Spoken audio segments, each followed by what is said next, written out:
Hi guys, welcome back to my YouTube channel. My name is Melissa and I'm here on Mondays, Wednesdays, and Friday to talk about true crime, and I also do different topics. On Friday I dedicate my channel to talking about missing kids. Today I'm going to be talking about one of those missing kids. Actually, it's a soft missing kids case, but I still wanted to put this case, talk about this case and add it to my missing case, even though it's soft. So if you like any of that, go ahead and subscribe and also hit that bell so you can be notified every time I upload on here. Also, I like to start my videos talking about poems, so let's go ahead and start and then we'll go ahead and get on this case. So we ignore each other and pretend that each other person doesn't exist, but deep down we both know it wasn't supposed to end like this. So that is the poem of today. So today's case is going to be about, I think everybody knows this case unless you've have been living under a rock. We're going to talk about Adam Walshe case. Like I said, it is a soft case. It does evolve a little. I'm kind of give y'all a little warning about it because it is kind of graphic. So if y'all don't like none of that, y'all go ahead and click out, and I will see y'all in one of my other videos. I just want y'all to take care of yourself. So let's go ahead and talk about this case. Adam John Walshe, born November 14th, 1974, and died July 27th, 1981, was an American boy who was abducted from a Sears department store at the Hollywood Mall in Hollywood, Florida on July 27th, 1981. He served head was found 2 weeks later in a drain canal alongside Highway 60 in John Junction in rural Indian River County, Florida. His death generated nation interest and was made into the 1983 television film Adam, seen by 38 million people in its original hearing. His father, John Walshe, became an advocate for the victims of violent crimes and was the host of television program America's Most Wanted. Later in pursuit with John Walshe, convicted serial killer O.T. Toole confessed to Adam's murder but was never convicted of the crime because evidence was lost, and Toole later recanted his confession. Toole died in prison of liver failure on September 15, 1996.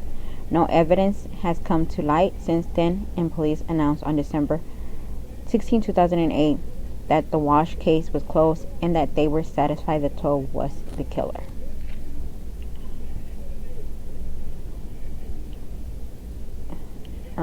So let me let me just read something that they have in an article. This article may relate exclusives on sources too closely associated with the subject, potentially preventing the article from being readable in nature.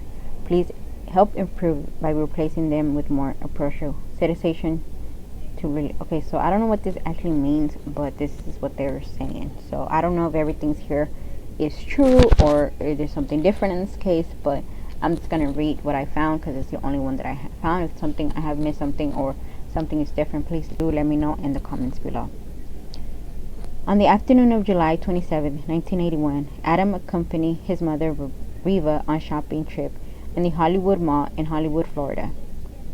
They went to Sears, entering through the north entrance. Reva intended to inquire about a lamp that was on sale and left Adam at the Kiso with Artie 2600 video game on displays where several other boys were taking runs playing them. Reed completed her business in the lamp department around 12:15 p.m. She said that she returned to find that Adam and the other boys had disappeared. A store manager informed her that the scuffle had broken out over whose turn it was at the Kiko's, and security guard demanded the boys to leave the store. The security guard asked the older boys if their parents were present, and they said that they were not. Adam's parents later conjectured that he had been too shy to speak to the security guard, who presumed that he was in the company of the other boys, and made him leave by the same door by which the boys had entered, the Sears West entrance. His parents believed that after the boys disappeared, he was left alone outside the store at an exit unfamiliar to him. Meanwhile, unable to find Adam in the toy department, Reeve had him page over the public address system to continue looking for him through the store. By convenience, she ran into her mother-in-law, Jean, who helped her search for him. After more than 90 minutes of searching and paging failed to locate Adam, Reeve called the Hollywood police at 1:15 p.m. On August 10, a severed head was found in the drain canal alongside the Florida Turnpike near Vero Beach, almost 320 miles from Hollywood, by Detective Raphael E. Limmer Jr., an undefined deputy of the Indian River County Sheriff's Office. The Indian River County and St. Lucie County diverse searched the canal. On the morning of August 11, John Reed appeared on national television saying that they still hope that Adam was alive. As of 1,000, equating to 284,663 in 2020, reward was posted to Adam's safe return. Soon after, the recovered remains were defined as Adam. The coroner wrote that the cause of Adam's death was asphyxiation. The state of the remains suggests that Adam had died several days before the discovery of his head. The rest of his body was never recovered. The head itself would be kept in the morgue until the case closed in 2008. John and River believe that the Hollywood Police Department botched the treatment of Adam's disappearance, first with the missing person investigation and then with the murder investigation.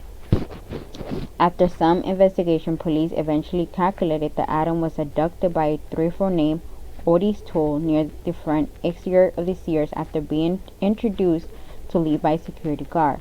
Toole said that he had lured Adam into his white 1971 Cadillac, which had a damaged right bumper, with promises of toys and candy, then proceeded to drive north on Interstate 95 towards his home in Jacksonville. Adam, at first declared and complained, began to panic as they drove on.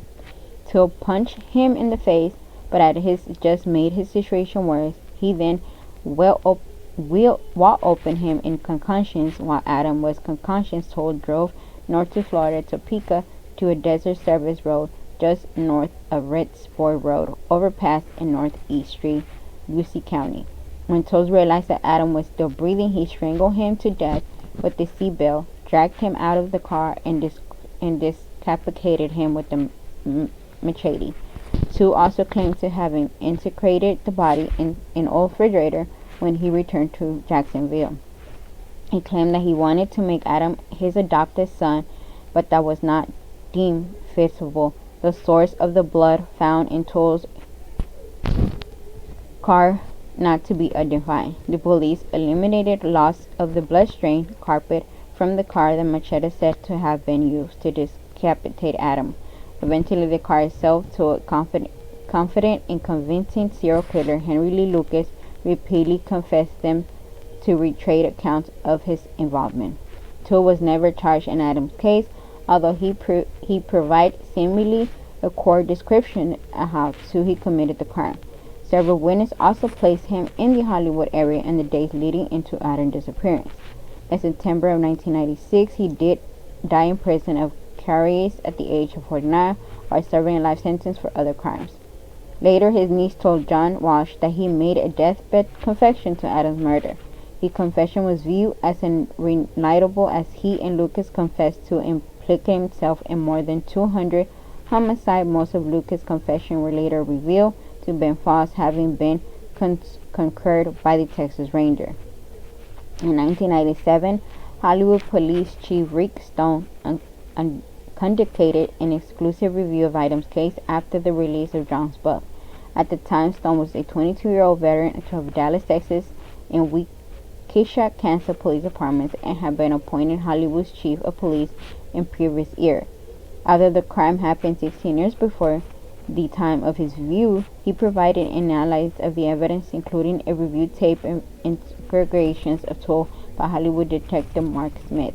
Stone said that he found evidence beyond a reasonable doubt that Toole murdered Adam. Stone noted that both Toole and Lucas were noted for confessions to crimes they had committed and then recanting. In 2007, according to allegations that earned whispered policy Jeff Dunham, who was arrested in Wisconsin in 1991 after killing more than a dozen men and boys, were also named as suspects in Adam's murder. Dunham's father called the American Most Wanted hotline soon after his son's arrest to claim that he believed his son was pedophilia. Donner was living in Miami Beach at the time of Walshe murder, and two witnesses placed him at the mall on the day that Adam was abducted. One claimed to have seen a strange man walking into the toy department. The other said that he saw a young blond man with a protruding chin, girling child into a blue van and speed off. Both witnesses recognized the man they had seen as Donner, and when pictures of him were released in the newspaper after his arrest, report revealed that the delivery shop where Donner worked had a blue van at the time. He preyed on young men and boys, the youngest being 8 years old, older than Adam, and his modus operandi included serving his victims' heads. When he was an interview about Adam Walshe in 1992, Donner repeatedly denied his involvement in the crime, even stating, "I have told you everything. How I killed them, how I cooked them, who I ate. Who wouldn't I tell you if I did it to someone else?" After this rumor suffocated John Walshe stated that he had seen no evidence linking Adam's abduction and murder to those that were committed by Donner. On December 6, 2008, Hollywood Police Chief Chad Wagner, with his friend John Preston, made the announcement that the case was now closed. An extreme review of the case had been conducted, and police announced that they were satisfied that Todd was the murderer. The television film Adam premiered on October 10, 1983. The film was based on Walshe's kidnapping and murder and attracted 38 million viewers on his first airing. Each of his 3 broadcasts in 1983, 1984, and 1985 were followed by pictures and description of missing children. Hotline would also create to take calls that may have materialized into leads for investigation. The picture Hotline were credited with finding 13 out of 55 children shown. American rapper Bizzy Bone, who was abducted by his stepfather as a child, was reunited with his mother after a babysitter recognized a photo of him during the broadcast. In 1984, the USA Congress passed Missing Children Act, owing in part of the advocacy of the Walshe and the other parents of missing children. It allowed to formation the National Center Missing and Exploring Children.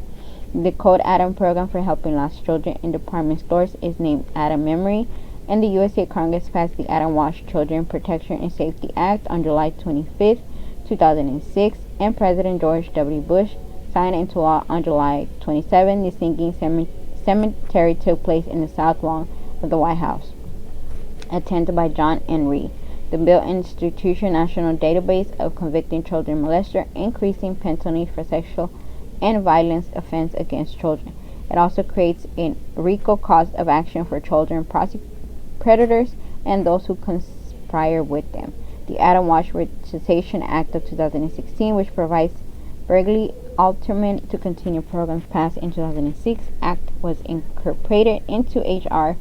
5578, the Surviving Bill Rights of Act of 2016, and was indicated and signed by President Obama in October 7, 2016.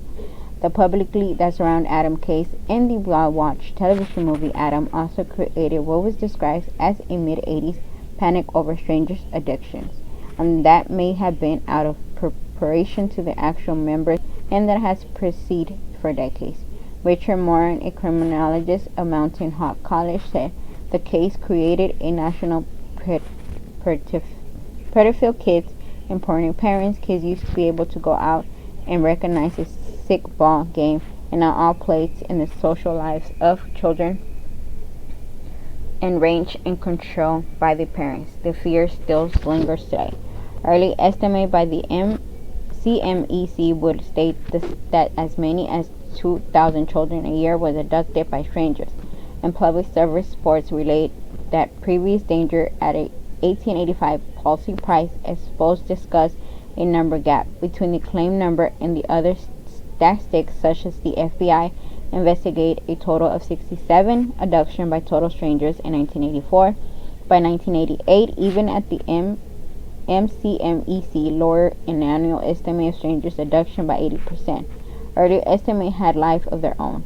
A 1990 study of children abduction found that 99% of them were family related.